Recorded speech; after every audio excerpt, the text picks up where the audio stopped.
Hi, starting now with our detailed review of the top 10 reasons why discussing an independent California is reasonable, rational, and needs to happen right now. I'm your host, Marcus Rees-Evans, author of California's Next Century 2.0. One of the reasons that we stated was that California already has the ability to do certain policy regulations equivalent to the federal government. So the federal government regulates certain things like housing, environmental quality, etc.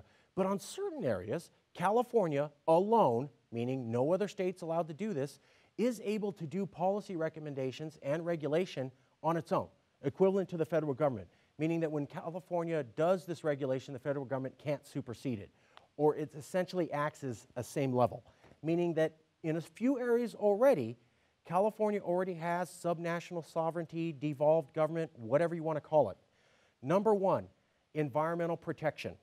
Now, the 1967 National Air Emission Standards Act in Section 208B created a waiver for any state or organization that had environmental or emissions regulation standards before the 1967 Federal Act, and who could show that their regulations were equally stringent or in the public welfare to the federal government.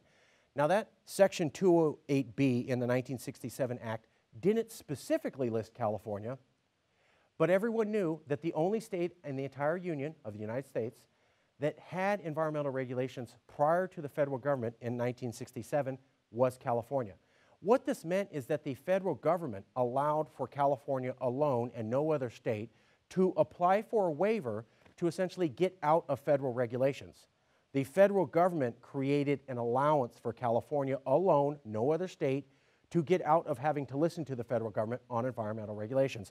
That's Section 208B in the 1967 National Air Emissions Standards Act.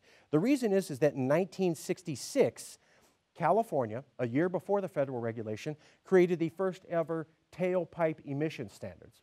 And in 1961, first time ever, California created the first positive crankcase emission standards. Because of these regulations in 1966 and 1967, coming before the federal regulation in 1967, the California regulations in 66 and 61 before the federal regulations in 67, California alone is allowed to have a waiver to regulate environmental quality equivalent to and does not have to listen to the federal government. In 2008, Attorney General Jerry Brown, who's now sitting Governor Jerry Brown, in fact sued the federal government for trying to stop California from enacting this waiver. But it gets better. Let's go to 1947, even further back, right after World War II. This is a quote.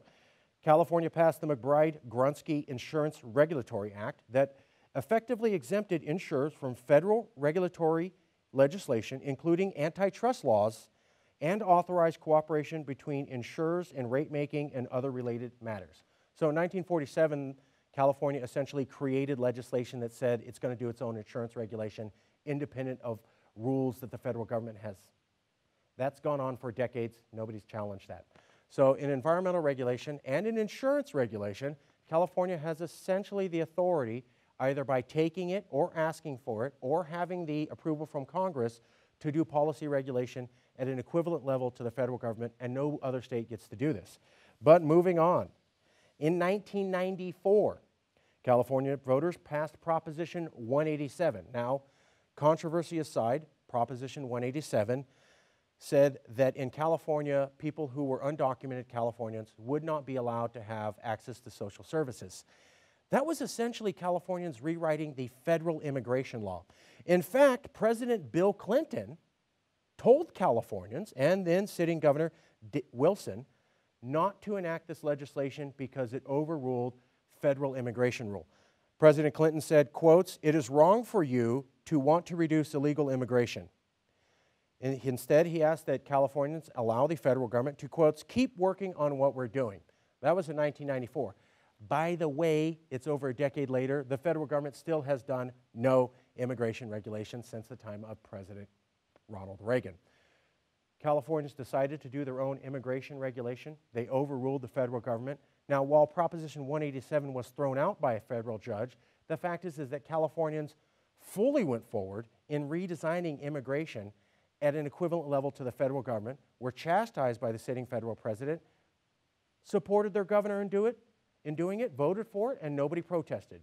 So Californians attempted to enact legislation equivalent to the federal government and had no problems doing it and saw nothing wrong with doing that. Moving on. Recently, in the last few years, California had another power that was taken away. Because of California's excellence in creating emission standards, it started to create car standards. So any car that came into the U.S. had to meet separate emission standards to be sold in California. What that effectively did was created two tiers of cars that foreign companies and domestic automobile manufacturers had to meet to be able to sell that car in California. California created its own national car standards equivalent and unable to be blocked or changed by the federal government. It had that for a couple of years, and in the last couple of years, due to the recession, it lost it, but it did have it.